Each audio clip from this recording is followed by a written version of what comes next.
Magandang hapon Pilipinas at sa buong mundo. Tayo po ay sa bayang napapakinggan sa Radyo La Verdad 1350, ang UNTV Radio. At una sa ating mga balita. Ipinag-utos ni Pangulong Ferdinand Marcos Jr. ang pagsasagawa ng lifestyle check sa lahat ng opisyal ng pamahalaan.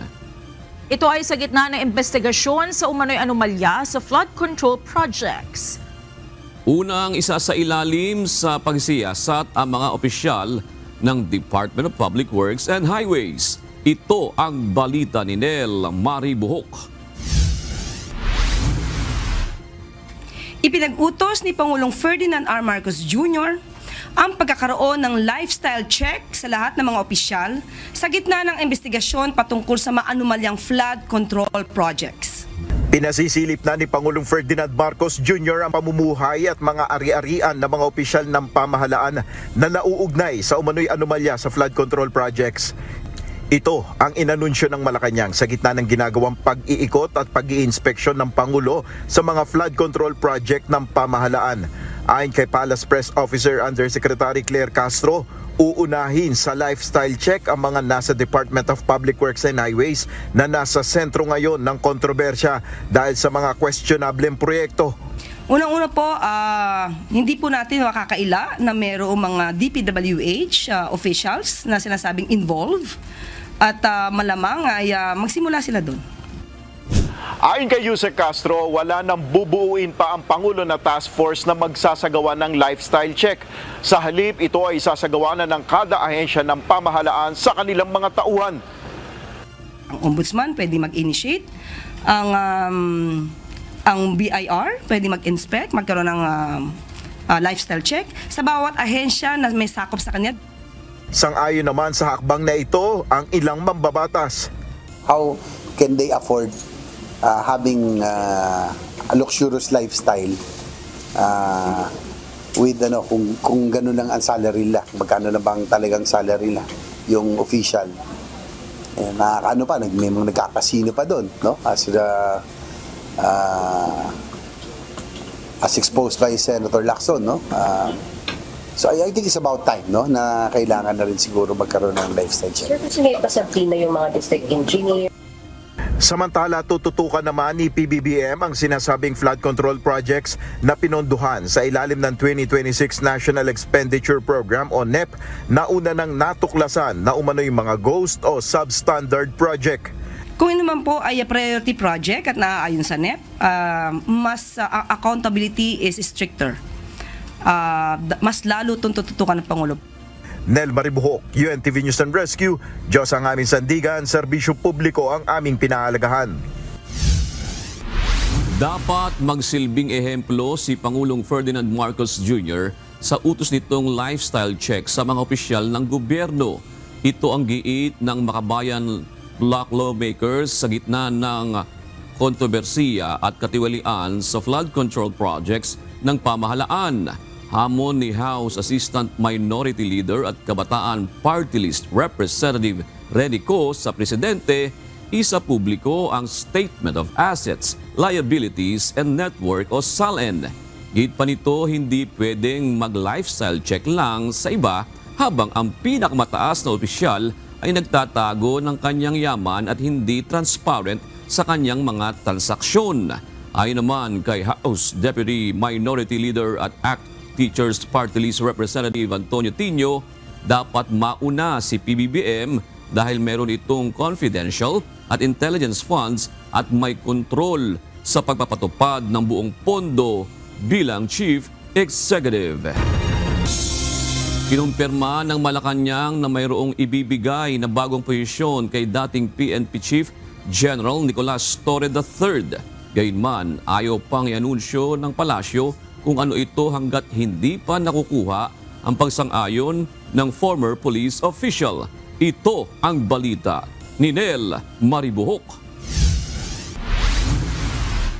We just have to respect wisdom of the President on this matter.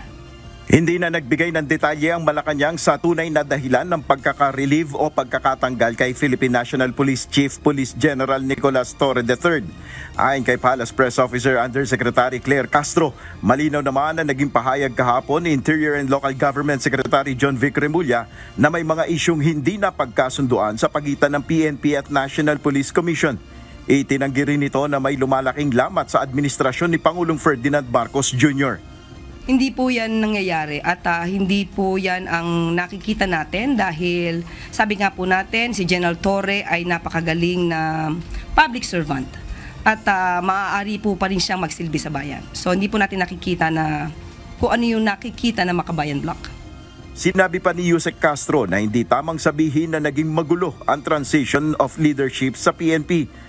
Huwag naman natin masabi nagkaroon ng messy transition because nagkausap naman po sila at alam po natin na naiintindihan ni General Torre kung ano yung naganap at nirerespeto rin po niya kung ano po yung naging desisyon ng Pangulo. Bagamat naalis bilang pinakamataas na opisyal ng PNP ayon sa Malacanang, may bagong posisyon na nakahanda kay General Torre sa pamahalaan. Hindi pa po natin maisisiwalat ang detalye patungkol po dito pero confirm po na may inaalok pong posisyon.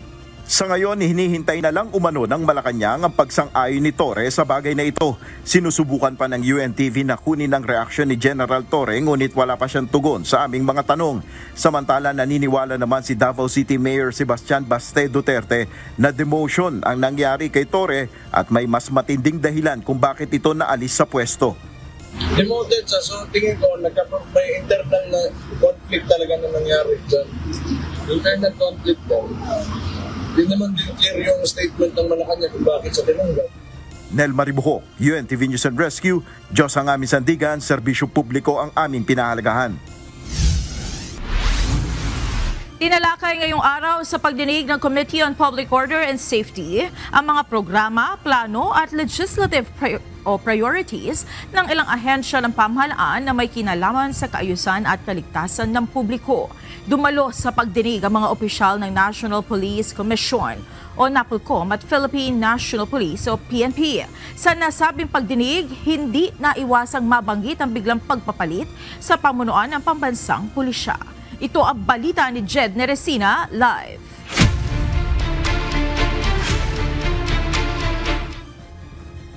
Jed, ano ang lumabas sa pagdinig kaugnay sa issue ng pagkakaalis sa dating PNP chief?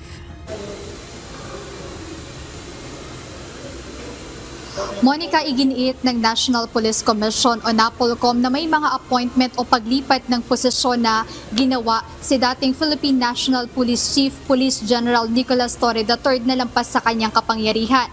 Ayon kay Attorney Rafael Vicente Calinisan, Vice Chairperson and Executive Officer ng NAPOLCOM, hindi dumaan para sa clearance yung ilang mga appointments na ginawa ng dating hepe ng PNP. Isang malinaw na paglabag sa civil service laws at mga resolusyon ng NAPOLCOM ang pagtatalaga at paglilipat sa pwesto ni General Torre III ng ilang opisyal ng PNP kamakailan. Muling binigyang diin ni Attorney Rafael Vicente Calinisan, Vice Chairperson and Executive Officer ng NAPOLCOM, hindi dumaan sa clearance ang ilang appointment na ginawa ng dating hepe ng PNP. There are some appointments or designations which were not coursed through the National Police Commission, Mr. Chair, which needs prior National Police Commission clearance. And this is already an appointment made by the President, which actually violates also civil service laws, Mr. President, alongside National Police Commission resolutions, Mr. Chair. Isa sa mga binanggit na halimbawa ay ang paglipat ng dating Deputy Chief for Administration sa Area Police Command sa Western Mindanao. Paliwanag ni Attorney Calinisan, hindi lang simpleng movement of personnel ang nangyari kundi isang appointment na ang tanging may karapatan lamang na gumawa ay ang Pangulo batay sa rekomendasyon ng NAPOLCOM. Kaya ayon sa opisyal, mangangahulugan iyon na mayroong appointment o pagtatalaga na hindi dumaan sa kanila na isang malinaw na paglabag sa batas. The President already made an appointment for a certain Lieutenant General Nartates to be Deputy Chief for Administration. under the law, it should be appointed by the President upon recommendation of the Commission. So there is already an appointment, valid appointment made.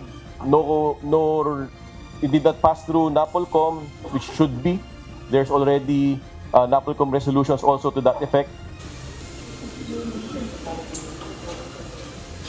Monica, nauna nang sinabi noon ni General Torre na naresolba na yung internal issue matapos maglabas ng NAPOLCOM ng resolusyong nag-uutos sa kanya na bawiin yung paglilipat niya ng ilang opisyal ng pulisya. And August 14, inilabas ng NAPOLCOM yung Memorandum 0531 kung saan inaatasan nito si General Torre na ibalik sa pwesto yung dalawa sa mataas na opisyal na isinama niya sa reshuffle, kabilang na dito si Lieutenant General Nartates. Ngunit hanggang kahapon ay wala pang bagong order mula sa PNP na inilalabas kaugnay na tumatalima sila doon sa kautusan ng NAPOLCOM. Ayan mo na update, balik sa iyo, Monica.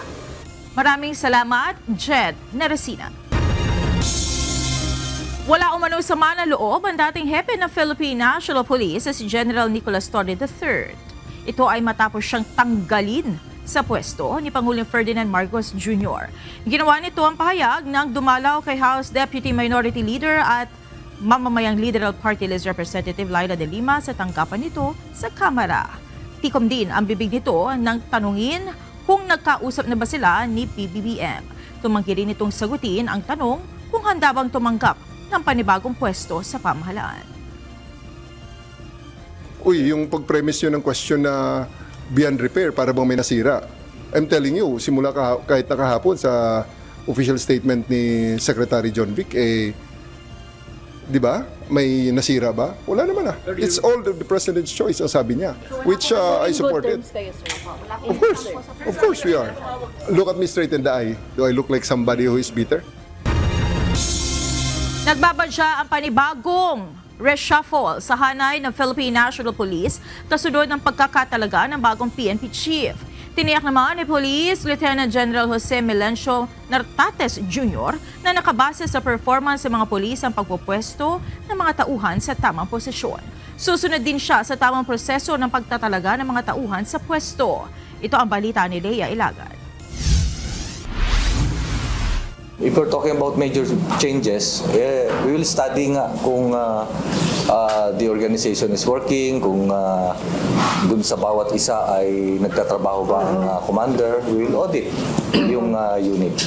Hindi na bago ang pagpapatupad ng reshuffle kasabay ng pagpapalit ng liderato ng pambansang pulisya. Ngunit ayon kay Philippine National Police Acting Chief Police Lieutenant General Jose Melencio Nartates Jr., ikukonsidera din niya ang performance ng mga opisyal sa isasagawang reshuffle sa susunod na mga araw. All of the positions in the Philippine National Police, okay, yung organization natin is, of course, we are working as one to accomplish our mission through the performance of our mandated functions.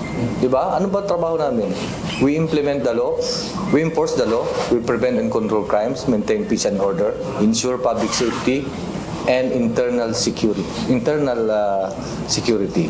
Tiniyak din ito na idadaan niya sa proseso ang pagpupwesto ng mga third-level officer. Ibig sabihin, isusumiti muna niya ito sa National Police Commission o NAPOLCOM bago paaprubahan sa palasyo. Pag-uusapan din nila bago ipatupad ang resolusyon ng NAPOLCOM kung saan mayroong mga opisyal na ipinababalik at ipinalalagay sa ilang mga pwesto. I will tackle that with the NAPOLCOM. At for sure, i-implement natin yun. But alam niyo ang NAPOLCOM, siya ang watchdog sa PNP.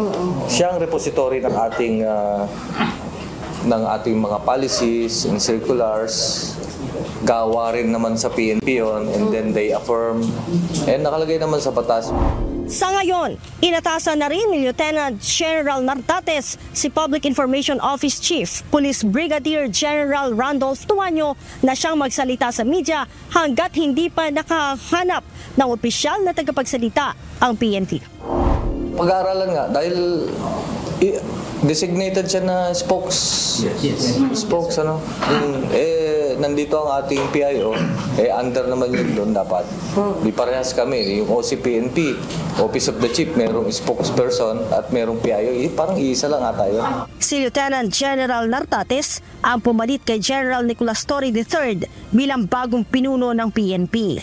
Nea Ilagan, UNTV, News and Rescue. Diyos ang aming sandigan, serbisyo publiko ang aming pinahahalagahan.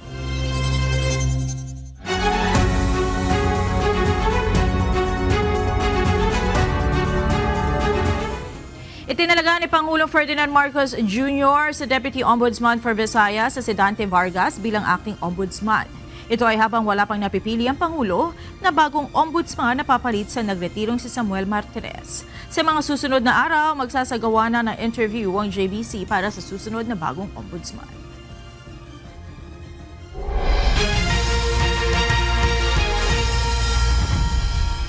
Humingi ng tulong sa UNTV News and Rescue ang pamilya ng isang 73 anyos na lalaki sa Sorsogon dahil nahihirapan itong huminga. Agad namang nagtungo ang team sa kanilang bahay at dinala ito sa ospital. Ito ang balita ni Resty Cosmo.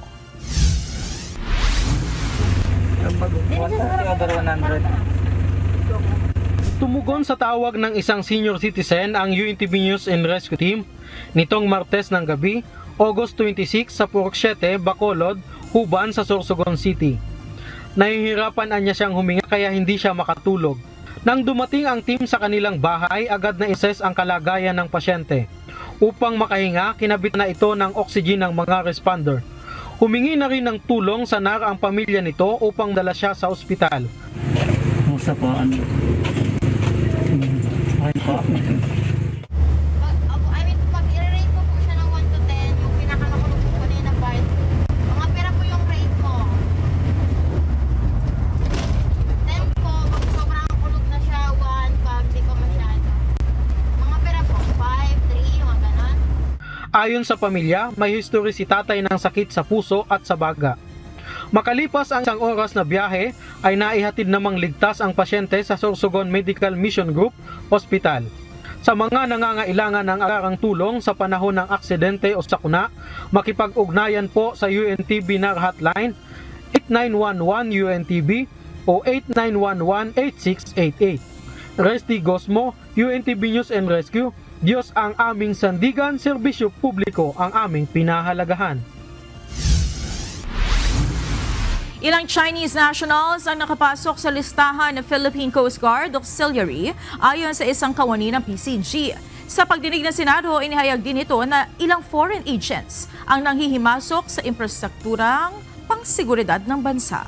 Ito ang balita ni Asher Cadapan Jr.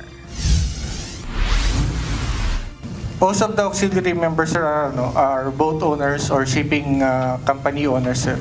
During search and rescue, sir, we can tap them to use their ships or their boats for search and rescue, sir. Naghihigpit na ang Philippine Coast Guard sa kanilang proseso ng pagsasala, partikular na sa mga nais maging miyembro ng PCG Auxiliary. Ito ang inihayag ni PCG Captain Cerces Fernandez sa pagdinig ng Senado kaugnay ng mga espionage activity o pang-iespiya sa bansa. Kasunod ito ng pagkwestiyon ni Senate Deputy Minority Leader Risa Ontiveros kung bakit naging miyembro ng PCGA ang ilang Chinese nationals. Mismo si PCG Commandant Admiral Ronnie Hilgavan ay nagsiwalat na may dinelist sila na 36 na Chinese nationals na nakasali sa PCGA, so PCG Auxiliary pala, noong nakaraang administrasyon. Pero nitong linggo lang, may na-delist na isa pang Chinese businessman na naging Auxiliary Commodore pa. So, tingin ko po, Mr. Chair, hindi na dapat maulit yan. So, ang tanong ko po, how can our laws and policies prevent future foreign infiltration of our uniformed service? Paliwanag ni Captain Fernandez, naging miyembro ng PCG Auxiliary ang Chinese businessman na si Joseph C. noong 2018 kung kailan hindi pa mahigpit ang kanilang mga proseso at tinatanggap pa ang foreign nationals. Habang karamihan sa mga individual ay gumagamit ng mga papeles na makapapasa bilang legal na dokumento. Sa kabila nito, tiniyak ng PCG na hindi naman binibigyan ng security clearance ang mga PCGA nang siyasatin ito ni Senador Ronald Bato de la Rosa. Kung binibigyan nyo, up to what level? they don't have any security clearance, sir, because they should not be privy to any law enforcement or security functions of the Philippine Coast Guard. They are just there to help us in safety and environmental protection, sir. Therefore, can you simply say na kahit sino-sino diyang auxiliary ng Coast Guard ay they are not posing a threat to our national security? We could not say that categorically, sir, because they are also attending some of our functions. And, you know, sir, intelligence can be gathered from different sources, even from simple conversations. If you are really a well-trained agent, sir, you can gather intelligence. Kaya nga, you should be wary about that. Yes, sir, very, sir. Dagdag pa ng PCG captain, sa ngayon ay nadidiskubre nila na may mga Chinese national na nakalista bilang auxiliary member. Ito ay dahil voluntaryo anyang serbisyo ang auxiliary at isang social civic organization sa ilalim ng PCG. Right then, during that time, there were no perceived threats from interference from foreign agents, but right now we see that there's a creeping intrusion into our security environment or security infrastructure. That's why the Philippine Coast Guard is now stepping up its vetting process in accepting Philippine Coast Guard auxiliary members, sir. Dahil sa banta sa national security, nangako ang ahensya sa pagdinig ng Senado na babantayan nila ang PCG Auxiliary. Asher Cadapan Jr., UNTV News and Rescue. Diyos ang aming sandigan, serbisyo publiko ang aming pinahalagahan. Narito naman ang mga balita sa iba't ibang panig ng mundo na ihahatid ng ating global correspondent na si Ann Gonzalez mula sa Ho Chi Minh City, Vietnam.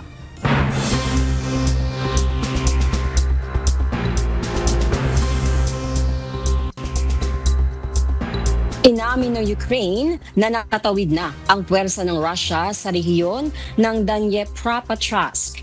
Ngunit iginiit ng kanilang militar na napigilan nito ang pag-usad ng mga sundalo.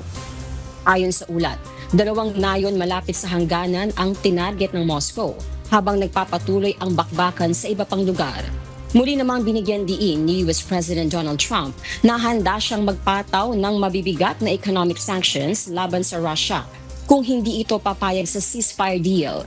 Anya, nais niyang tapusin ang digmaan gamit ang economic sanctions at hindi sa pamamagitan ng isang world war. Patuloy na tumitindi ang tensyon habang libo-libong sibilyan na ang nasawi at higit 1 milyong sundalo mula sa magkabilang panig ang naiulat na nasugatan o napatay simula ng lusubi ng Russia ang Ukraine noong 2022.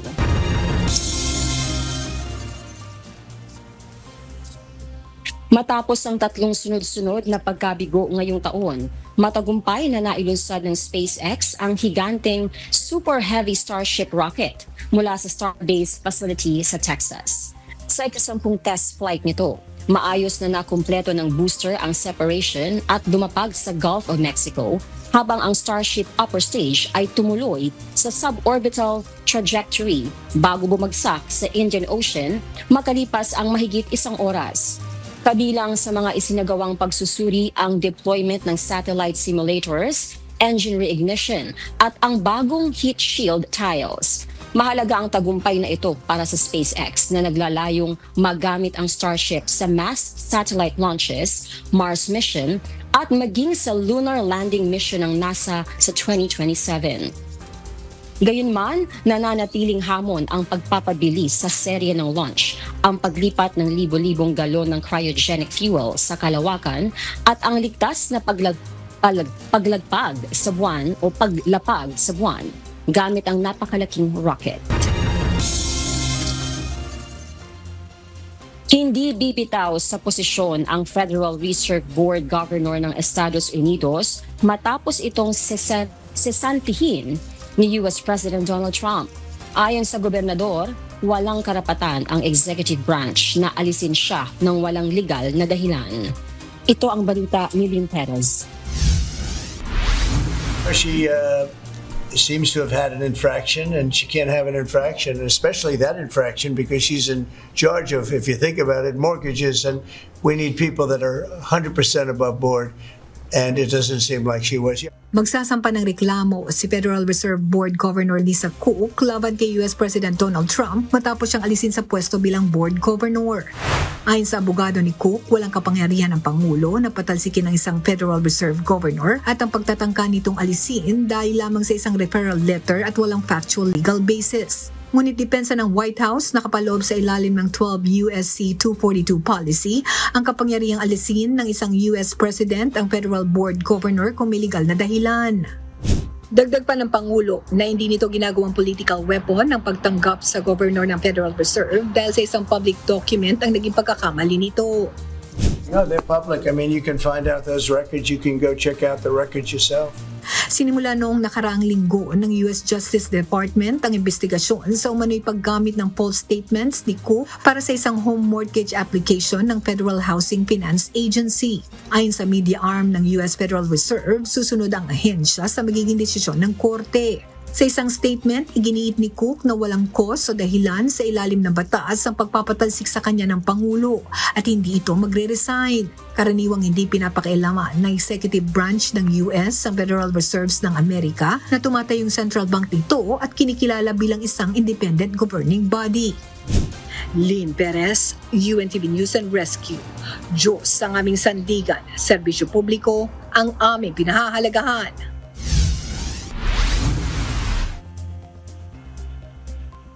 Patuloy ang malawakang manhunt operations ng mga otoridad sa Australia laban kay Desi Freeman, ang 56 anyos, na tinutukoy na bumaril at pumatay sa 2 pulis sa bayan ng Horepanka, malapit sa Melbourne. Ayon kay Victoria Police Chief Commissioner Mike Bush, inilaan na nila ang lahat ng puwersa, kabilang ang helicopter at armored vehicles, at pinapayuhan ang mga residente na manatili sa kanilang mga tahanan. Kinilala ang mga napatay na isang 59 anyos na detective at isang 35 anyos na senior constable, habang isang pulis pa ang sugatan, ngunit nakaligtas matapos ang operasyon. Nagbabala rin ang mga otoridad na posibleng mahirapan ang operasyon dahil alam umano ng suspect ang bushcraft at mas pamilyar siya sa kung saan isinasagawa ang manhunt. Ipinaliwanag ng Department of Trade and Industry o DTI na ang e-commerce trustmark ang mekanismo nito para bigyan ng proteksyon ang mga consumer laban sa online scammers. Sa gitna ito ng dumaraming produktong ibinebenta sa online market. Ito ang balita ni Rosalie Cos. We must protect our consumers from the products that are being sold in the market. So we need to enforce strict guidelines and strict rules to be able to make sure that the consumers are protected from the products that they purchase, especially in the online, the e-commerce platform. Inusisa ng mga mambabatas ang Department of Trade and Industry o DTI sa mga ginagawang hakbang ng ahensya para bigyan ng proteksyon ng mga consumer laban sa dumaraming online scammers. Ito ay nang humarap sa House Committee on Appropriations ang DTI sa pagdinig ng kanilang proposed budget para sa 2026. Ayon kay Trade and Industry Secretary Maria Cristina Roque, nagpapatupad sila ng mga hakbang kabilang na ang pagpaparehistro sa mga online seller. Gayun din, inilunsad ng ahensya ang e-commerce Philippine Trustmark. Ipinagkakaloob ang Trustmark sa mga online seller na nakasunod sa requirements ng ahensya. Kabilang na ang pagkakaroon ng valid business registration, physical address at contact details. They get a clearance from us to be able to put the Trustmark in the product so that when you buy from this online platform, pag may trustmark siya ng DTI, yung product meron siyang trustmark ng DTI, that means meron siyang go signal from DTI that they can sell and that they pass through the check of the DTI sa mga produktong ito. So that when a consumer would buy in one of the e-marketplaces or digital platforms, we're urging the consumer to please check first if that establishment or that online merchant is registered, so that you will know that once you buy, hindi ka po tatakbuhan or alam mo kung saan ka magko-complain. Ayon naman sa DTI, mahigit 18,000 reklamo mula sa consumers ang kanilang natanggap mula January hanggang June 2025. Sa bilang na ito, 3,500 ang naproseso na sa pamamagitan ng mediation at karamihan ay iniendorso sa kinauukulang ahensya ng pamahalaan at iba pang tanggapan ng DTI. It's not always naman, sir, to penalize or be punitive to the respondents, but we often are able to successfully mediate the parties. And then the 14,000 of those received complaints were referred or endorsed to the proper other agencies or other offices of the DTI. Para sa 2026, nasa 12.4 billion pesos ang halaga ng panukalang pondo ng DTI. Rosalie Cruz, UNTV News and Rescue. Diyos ang aming sandigan, serbisyo publiko ang aming pinahahalagahan. Sumulat na ang Department of Transportation o DOTR sa mga online selling platform para i-take down ang mga unauthorized sellers ng beep cards hanggang sa katapusan ng Agosto. Partikular na pinadalhan ng liham ng DOTR ang mga online platform na Carousel, Lazada, Meta Philippines, Shopee at TikTok. Nauna nang nagbabala si Transportation Secretary Vince Dizon sa mga online selling platforms na kung hindi sila makikipagtulungan sa gobyerno ay posibleng makasuhan din sila dahil sa hindi pag-aksyon sa mga illegal na aktibidad online. Nananatili pa rin sa serbisyo ang 12 pulis na idinadawit sa kaso ng mga nawawalang sabungero. Yan ang inihayag ng National Police Commission o NAPOLCOM sa pagdinig sa House of Representatives kanina. Samantala, pinamamadali naman ng Kamara ang Witness Protection Program para kay Julie Patidongan alias Totoy. Ito ang balita ni Ivan Alvarez.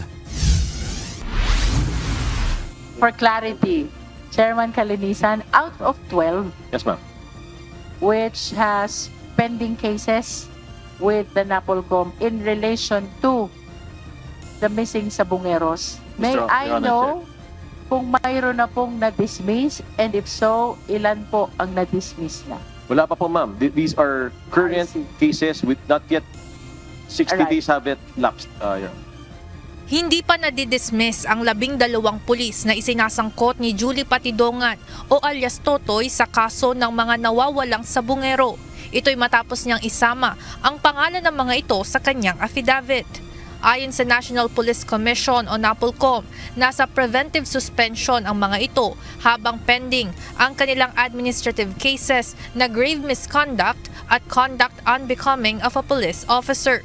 Wala pa ring naisasampang criminal charges laban sa mga ito. Aside from issuing preventive suspensions on them, were there criminal charges filed against those? Not yet, Your Honor, because that's now within the ambit or within the territory of the Department of Justice. Ulitin ko po, nagtutulungan po kami. So, all criminal aspects of the case, we course through them, particularly the Secretary of Justice po, Your Honor. Ayon naman sa Department of Justice o DOJ, wala pa silang kustodiya kay alias Totoy upang mabigyan ng proteksyon bilang isang testigo. Bunsod nito, pinamamadali ng Kamara ang aplikasyon ni Patidongan para sa Witness Protection Program o WPP. No official coverage yet, notwithstanding the very importance and the urgency of the matter. I think there's no doubt that something like this is definitely urgent. And we expect, of course, DOJ to act swiftly on this because we're talking here about the safety, security of that witness. Giit ni Representative De Lima, dahil mayroong malalaking pangalang isinasangkot ang whistleblower, dapat matiyak na nasa ligtas itong kalagayan. Paniniguro ng DOJ, habang wala pa sa Witness Protection Program si Patidongan, nananatili naman itong ligtas sa kamay ng Philippine National Police. According to our police counterpart, the witness is very much secure as of today. Okay, so we're talking here about Julie Dondon Totoy Patidongan. Yes, Your Honor. And is now very much secured, under security protection. By the police. By the PNP. Samantala, maaari lamang makapag-apply sa WPP si Patidongan pagkatapos ma-evaluate ng prosecutor ang kaso. Ayon sa DOJ, sa ngayon ay hinihintay pa nila ang mga opisyal na dokumento patungkol sa isinasagawang preliminary investigations sa kaso ng missing sa Bungeros. Ivan Alvarez, UNTV News and Rescue. Diyos ang aming sandigan, serbisyo publiko ang aming pinahahalagahan. Nasa 401 mga butna ang nakuha sa Taal Lake sa sinasagawang paghahanap sa mga nawawalang sa Bungero. Ito ang ipinahayag ni Department of Justice Assistant Secretary Eliseo Cruz sa briefing kanina na isinagawa sa House Committee on Human Rights. Batayan niya ito sa record ng forensic group ng Philippine National Police mula noong July 10. Ayon naman kay PNP Forensic Group Director, Police Brigadier General Danilo Bacas, 355 sa mga ito ang maaaring buto ng tao habang ang 46 ay mukhang hindi galing sa tao. Suportado ng grupo ng mga mayor mula sa iba't ibang panig ng bansa ang bagong pulisiya na dapat may konsultasyon muna sa mga lokal na pamahalaan bago magpatupad ng proyekto ang national government sa kanilang mga nasasakupan. Ayon kay Baguio City Mayor Benjamin Magalong ng Mayors for Good Governance, matutugunan nito ang sentimiento ng mga local executives higil sa mga proyekto na ipinatutupad ng DPWH sa kanilang mga nasasakupan.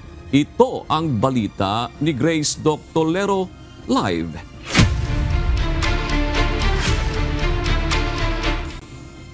Magandang gabi, Grace. Ano ba ang karaniwang sentimiento ng mga lokal na pamahalaan kapag may proyekto sa kanilang lugar ang DPWH?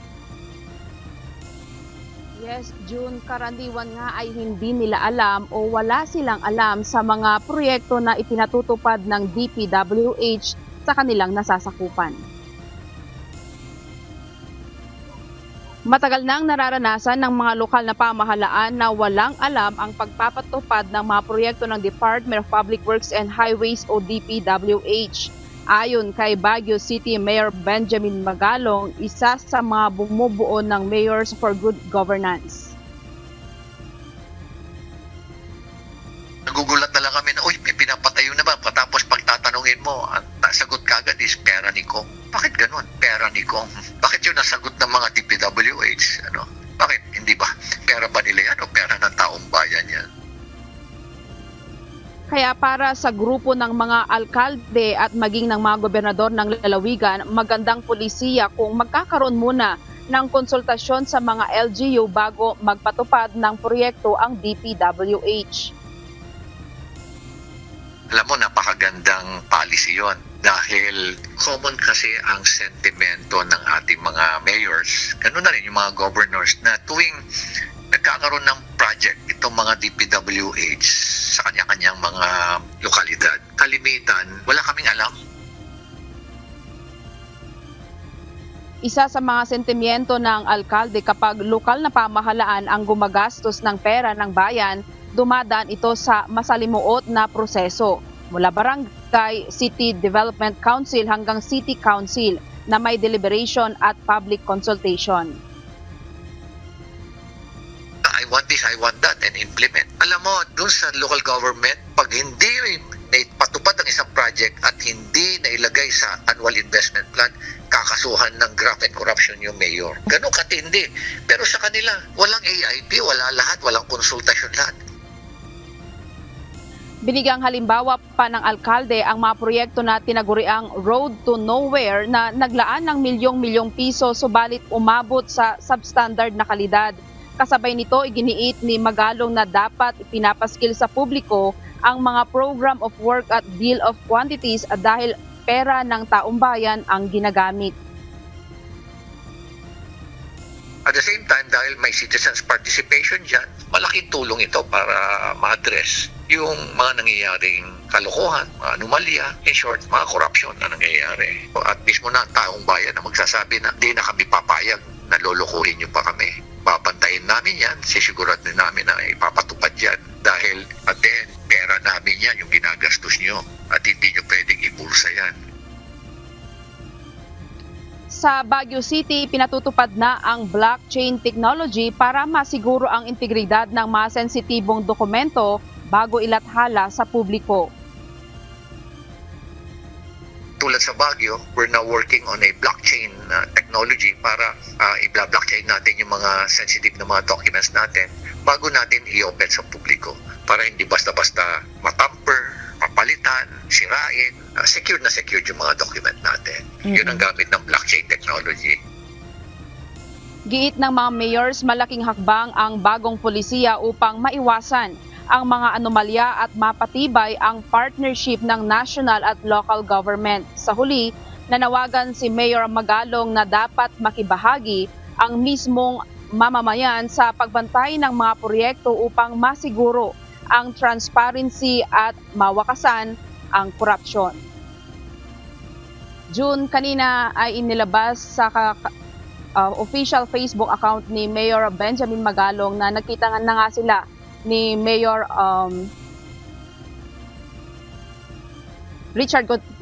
Richard Gomez kanina at nagkaayos na sila at inaasahan natin na magiging maayos ang kanilang mga pag-uusap nitong naging pagkikita nila kanina dyan sa lugar kung saan si Mayor Benjamin Magalong. Yan mo ang balita mula dito sa Baguio City. Balik sa iyo, June. Maraming salamat, Grace Dr. Lero. Sa gitna ng masungit na panahon, muling sumabak sa military exercises ang mga tropa ng Pilipinas at Australia na idinaos sa Nueva Ecija. Tampok sa live fire exercises ang mga artillery assets ng dalawang bansa na layong pagtibayin pa ang koordinasyon ng military forces ng magkaalyadong bansa. Ito ang balita ni Ryan Lacanlale.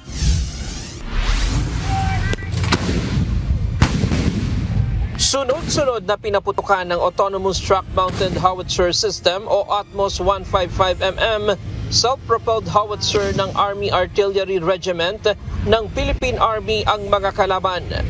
Sa kabila, pumutok naman ang 155mm M777 howitzer ng Australian Defence Force. Ang senaryo, may mga ground forces na pumasok sa teritoryo ng Pilipinas sa layong 11 kilometro. Kaya nagsagawa ng counter-attack ang puwersa ng Pilipinas at Australia gamit ang kani-kaniyang mga howitzers. Isinagawa ang mga pagsasanay sa Laur Nueva Ecija ngayong araw kung saan tampok ang iba't ibang combat assets ng sandataang lakas ng dalawang bansa. Naging masungit man ang panahon, hindi ito nakaapekto gaya sa totoong senaryo. No, it will not affect the drill even on live exercise, even if it's not an exercise. Even in the field condition, even if it's bad weather, they can fire. Ipinakita sa pagsasanay na ito ang interoperability ng mga puwersa ng Pilipinas at Australia, mula sa ground maneuver hanggang sa precision fire ng mga artillery units. Bahagi ito ng mas malawak na Exercise Alon 2025 na naglalayong palakasin ang koordinasyon ng magkaibang bansa sa larangan ng depensa. Ayon sa Australian Defence Force, isa sa kanilang mga layunin sa live fire exercise na ito ay upang ipamalas na nakahanda ang kanilang puwersa upang suportahan ang kanilang security partners gaya ng Pilipinas. So one of the major training outcomes for Australia in this is showing that we can deploy a combat-ready and combat-capable force within the Indo-Pacific region in order to assist a important security partner such as the Philippines. Ito ang kanilang pinakamalaking deployment sa pamamagitan ng air transport mula pa noong 1999. Sa panig naman ng Philippine Air Force, nag-ambag ito ng 14 na eroplano mula sa 7 uri ng aircraft at higit 160 personnel. Bagamat hindi nakalipad ang ilan dahil sa sama ng panahon, iginiit na sa totoong sitwasyon, kailangang ituloy ang operasyon anuman ang kondisyon. There are contingencies that we consider, no? But in actual combat, these weathers do not restrained. No? It may tend to give them limitations in terms of the capability of the aircraft, but actually the pilots are trained, the aircraft are designed to address targets, no? And whenever the opportunities present itself, the Philippine Air Force pilots and our platforms will deliver. Ryan Lacanlale, UNTV News and Rescue. Diyos ang aming sandigan, serbisyo publiko ang aming pinahahalagahan.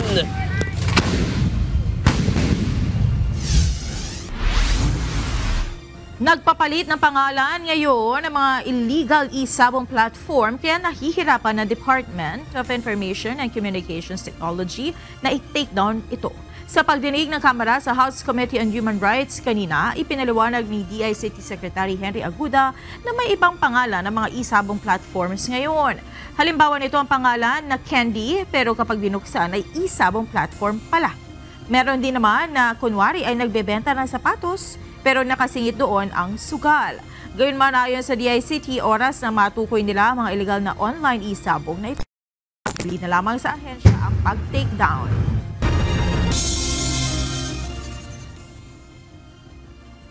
Hindi pa rin napirmahan ang panukalang batas para sa distribusyon ng 7 district parliamentary seats mula sa sulok kaugnay ng 2025 Bangsamoro elections. Ayon kay Commission on Elections, Chairman George Erwin Garcia, wala silang magagawa kung hindi ituloy ang ballot printing bukas at wala na rin silang babaguhin sa ballot face o itsura ng ballot. Ito ang balita ni Dante Amento. Sinasabi namin, itutuloy na namin ang paghahanda sa ating halalan base sa 73 na distrito. Mukha po kasi hindi na namin kayang hintayin pa at this point yung inaasahan na batas. Sagad na ang ibinigay na pataan ng Commission on Elections o COMELEC para hintayin pa na mapirmahan ang panukalang batas upang ibahagi ang 7 district parliamentary seats sa Bangsamoro. Ayon kay Chairman George Erwin Garcia, wala na silang magagawa kundi magpatuloy sa lahat ng kanilang preparasyon para sa nalalapit na eleksyon. Kaugnay nito, bukas, araw ng Huwebes ay sisimulan na ng komisyon ang naudlot na pag-iimprenta ng 2.3 milyon na balota para sa BARM parliamentary elections. Dagdag pa ni Garcia, wala na rin silang babaguhin pa sa ballot face o itsura nito. Hindi mababago ang distrito kundi status quo na ang lahat. Wala po kaming babaguhin sa aming pong pinagandaan, wala pong babaguhin sa mukha ng balota, wala magbabago sa listahan ng mga kandidato. Ayon kay Chairman Garcia, nauunawaan ng komisyon na kailangan ding pag-aralan ang bill na ipinasa ng parlamento. Subalit kung hihintayin pa nila ito ay magagahol na sila sa panahon. Binigyang din ng komisyon na mapipilitan silang ituloy ang halalan sa BARM sa October 13 kahit na kulang ng 7 district parliamentary seats. Tanging temporary restraining order o TRO lang mula sa Korte Suprema ang makapipigil sa kanila kapag may kukwestiyon sa kanilang aksyon. Sa amin, handa kami i-defend yung aming action. If they want to question, then so be it. Kung kayan ay maipapasa, mapipirmahan sa mga susunod na araw, ang importante, nagsimula na kami. Kasi nga po, bawat araw kasi na nawawala sa amin ay ganun ka-importante. Samantala bukas ay magsisimula na ang panahon ng pangangampanya ng mga kandidato sa BARM. Tatagal ito hanggang October 11 o 2 araw bago ang halalan.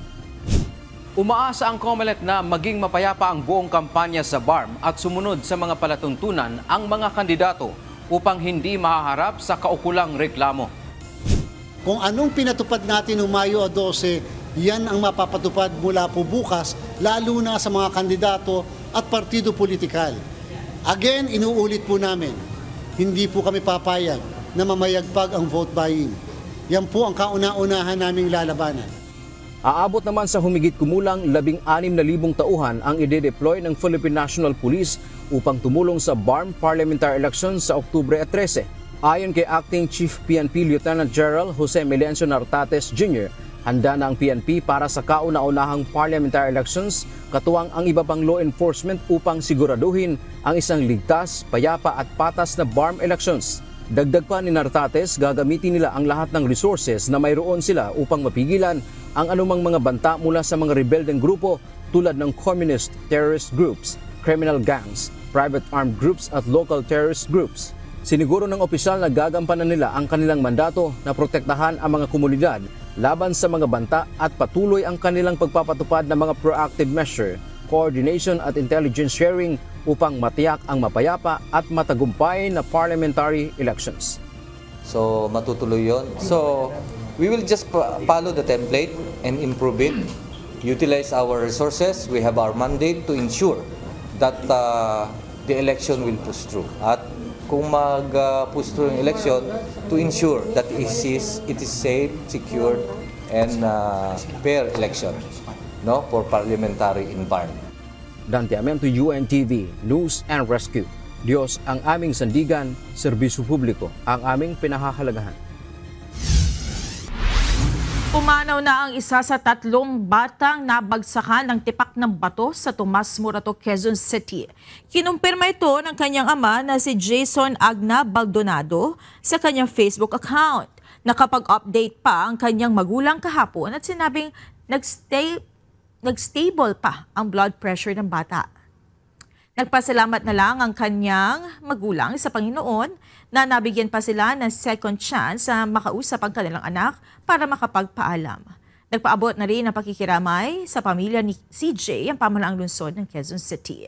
Nakikipag-ugnayan na nila ang kanilang Social Service Development Department sa mga naiwan ni CJ para maipaabot ang anumang tulong na kanilang kailangan.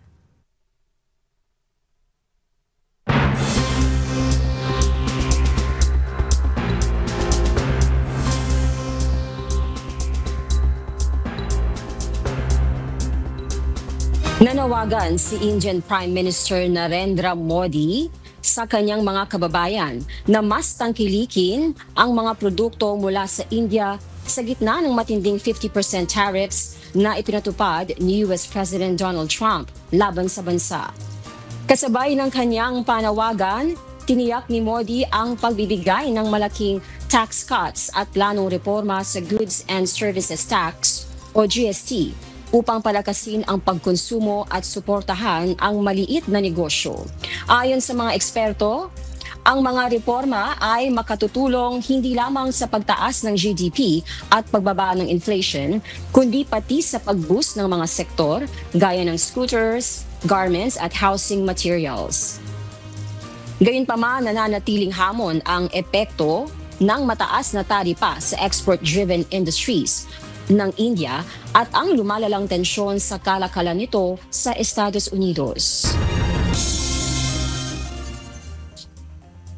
Nanawagan ang United Nations ng hustisya matapos ang tinaguriang double strike ng Israel sa Nasser Hospital sa Gaza na ikinasawi ng hindi bababa sa 20 kabilang ang 5 mamamahayag at 4 na health workers. Ayon sa UN Human Rights Office, ang pag-atake ay hindi katanggap-tanggap at dapat magkaroon ng malinaw na investigasyon at tiyaking mananagot ang sinumang responsable. Sa ulat ng Israel Defense Forces, target umano ng unang pag-atake ang isang camera na nakapwesto sa ospital na ginagamit umano ng Hamas. Ngunit hindi nito ipinaliwanag kung bakit muling nagkaroon ng ikalawang pagsabog, ilang minuto lang ang pagitan. Samantala, lumakas ang protesta sa Israel, kung saan libo-libo ang nananawagan ng tigil, putukan at kasunduan para sa pagpapalaya ng mga bihag. Simula ngayong taon, hihilingin ng pamahalaan ng US President Donald Trump na mahatulan ng death penalty ang mga mapapatunayang sangkot sa kasong pagpatay sa Washington, D.C. Ayon kay Trump, ito raw ay magsisilbing pangontra sa patuloy na karahasan sa kabisera, bagay na kinukwestiyon naman ng ilang opisyal ng lungsod. Ito ang balita ni Navian Dog. If somebody kills somebody in the Capitol, Washington, D.C., we're going to be seeking the death penalty. And that's a very strong preventative. And everybody that's heard it agrees with it. I don't know if we're ready for it in this country, but we have it. We have no choice. Mariing kinundina ni US President Donald Trump ang mga nangyayaring karahasan sa Washington, D.C.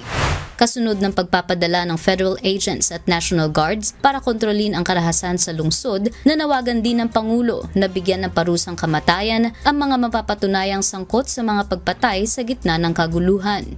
Giit ng US President, lumalala ang krimen sa Washington.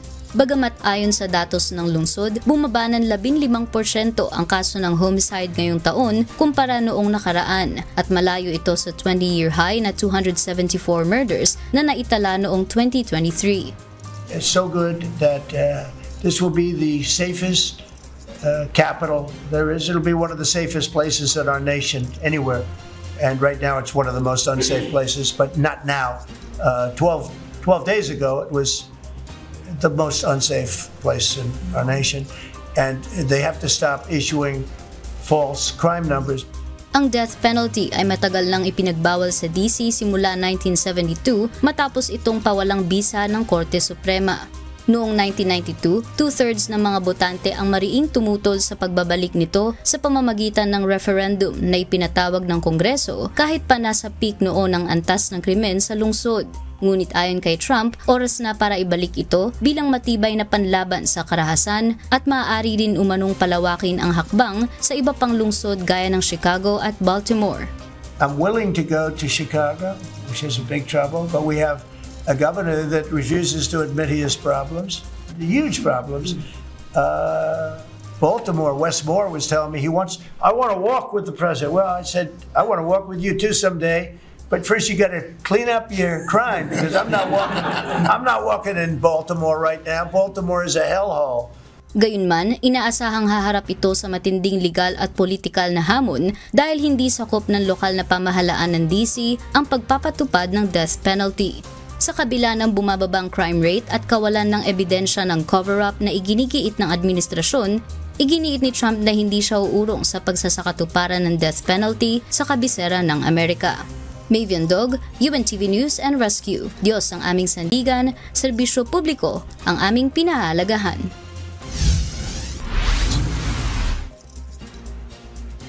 Nabalot ng makapal na ulap ng buhangin o tinatawag na habub ang syudad ng Phoenix sa Arizona kagabi. Halos mag-zero visibility na ang ilang bahagi ng syudad dahil sa makapal na alikabok o buhangin na sinundan ng severe thunderstorms, dahilan para makansela ang daang-daang flights, magkaroon ng power outages at iba pang wind damages. Itinaas ng National Weather Services sa Phoenix ang dust storm at severe thunderstorm warnings at nagbabala sa mga motorista na iwasang manatili sa kalsada. Ayon sa poweroutage.us, lagpas sa 60,000 ang nawala ng kuryente dahil sa habub. Ayon sa forecast, mananatiling nakataas ang thunderstorm warning sa syudad hanggang Miyerkules. At yan ang mga balita mula sa iba't ibang panig ng mundo. Mula dito sa Ho Chi Minh City, Vietnam, ako si Ann Gonzalez. Magandang gabi.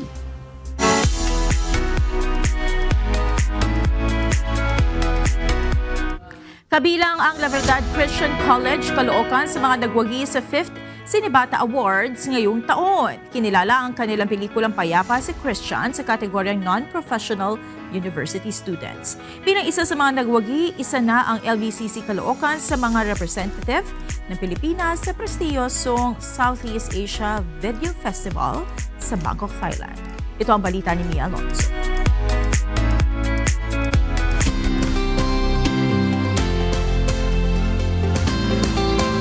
At inspirasyon ang ipinamalas ng mga estudyante ng La Verdad Christian College, Caloocan matapos masungkitang parangal sa 5th Cinebata Awards na inorganisa ng Anak TV. Kabilang ang kanilang obra sa mga nagwagi ngayong taon sa ilalim ng temang The Magic of Peace na naglalayong hikayatin ang mga kabataan na lumikha ng mga kwento ng pagkakaisa, empathy at katatagan ng loob. Ayon sa mga bumuo ng pelikula, hindi naging madali ang kanilang experience sa production. Sa kabila ng kinalabasan ng kanilang pelikula, marami nila silang natutunan sa likod ng kamera. Yung gamit po namin, yung mga shootings po namin, hindi po siya yung kasing grande po ng ibang productions na meron po silang camera. Ang nagamit lang po namin is cellphones, yun po. Kagaya namin, we shot through phone, cheap lightings lang, as hiram-hiram na tripods, and ayun, with that small na mga bagay, nakarating kami this far. So ayun lang, at tiwala lang sa Diyos. Pero unang-una sa lahat, gusto po namin magpasalamat sa Diyos sa binigay na pagkakataon po na ayun, makasama po kami sa isa sa maa-awardan dito sa Cinebata. And also, gusto rin namin magpasalamat sa aming school, sa La Verdad Christian College, Caloocan. Kaya naman, sa kabila ng mga naranasang kakulangan, ipinamalas pa rin nila ang katatagan ng loob at ang kanilang gilas bilang mga aspiring video makers. So Cinebata is giving you opportunity to express yourself, but also to enjoy, to have fun, and then to realize that you have the talent given by God. Use it in the right way. Sa isinagawang 5th Cinebata Award, ang mga nagwaging kalahok ang siyang magre-representa sa bandila ng Pilipinas sa isang prestihiyosong Southeast Asia Video Festival for Children sa Bangkok, Thailand. Mula sa kabuuang 128 entries sa buong bansa, kabilang ang La Verdad Christian College, Caloocan sa mga napili upang maging kinatawan ng Pilipinas sa Thailand sa darating na November 14 hanggang 15, kasama ang naglalakihang network at personalidad. Ayon sa La Verdarians na nagwagi, isang pambihirang karanasan at malaking karangalan na bilang mga nagsisimula pa lamang sa paggawa ng pelikula ay makahanay na sa entablado ang mga batikang programa at kilalang pangalan sa industriya. Excited na nila sila sa mas malaking entabladong naghihintay, dala ang inspirasyon mula sa kanilang paaralan at karangalan para naman sa kanilang bayan. Mia Alonso, UNTV News and Rescue. Diyos ang aming sandigan, serbisyo publiko ang aming pinahahalagahan.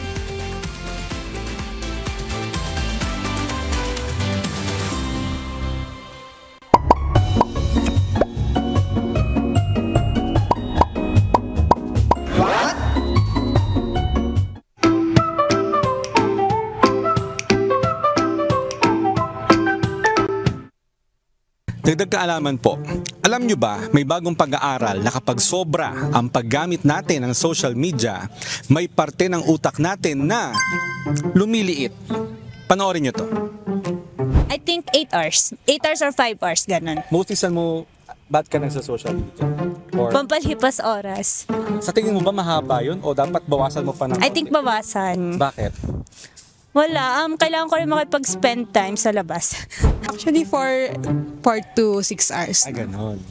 Sa tingin mo ba sapat na yun or parang bawasan mo pa? O baka naman puro ka social media na yan? Parang, pwede naman bawasan din. Ayon sa research, nababawasan ang gray matter volume sa utak, lalo na sa areas na may kinalaman sa emosyon, self-control at decision-making. Ibig sabihin, mas mataas ang risk na maging anxious, depressed at impulsive. Pero good news, reversible pa ito. Kapag binawasan mo ang screen time, mas gumaganda ulit ang brain function. Kaya ang tanong, ikaw ba ang may control sa phone mo? O siya na ang kumokontrol sa'yo? Hindi naman masamang gumamit ng social media, pero kapag sobra na, hindi na po biro ang epekto nito sa atin. Sana may natutuhan kayo at laging tatandaan, mapalad po ang tao na nakakasumpong ng karunungan at ang tao na nagtatamo ng kaunawaan.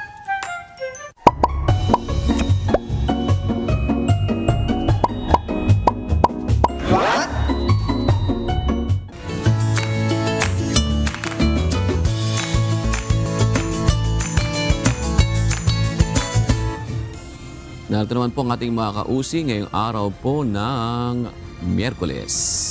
Miyerkules ngayon, di ba? Yan. Salamat po at shout out kina Val Rivera, Mark Anthony Panis at Christy Damalerio. Maraming salamat din kay Marilo Diasio, Maria Teresita Garcia at Flor Ambada. Mga kasambahay, kung may mga istorya po kayo nais balikan sa Ito Ang Balita, pwede niyo po ito muling mapanood sa aming mga official social media account. Magtungo lamang po sa UNTV News and Rescue YouTube channel at i-click ang subscribe button. Gayon din sa aming Facebook, Instagram, X at TikTok accounts. Mapapanood nyo rin po rito ang iba pang news programs ng UNTV, pati na iba pang video ng nag-iisang public service channel. Kaya subscribe, like, and share. Narito naman ang salita ng Diyos na ating sandigan mula sa aklat ng Isayas 57:21 na nagsasabi, "Walang kapayapaan, sabi ng aking Diyos, sa mga masama."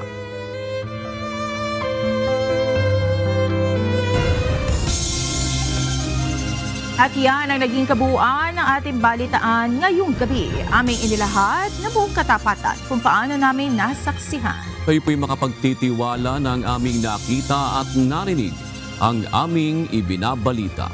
At dito po sa UNTV, Diyos ang aming sandigan, serbisyo publiko ang aming pinahahalagahan. Magandang gabi po.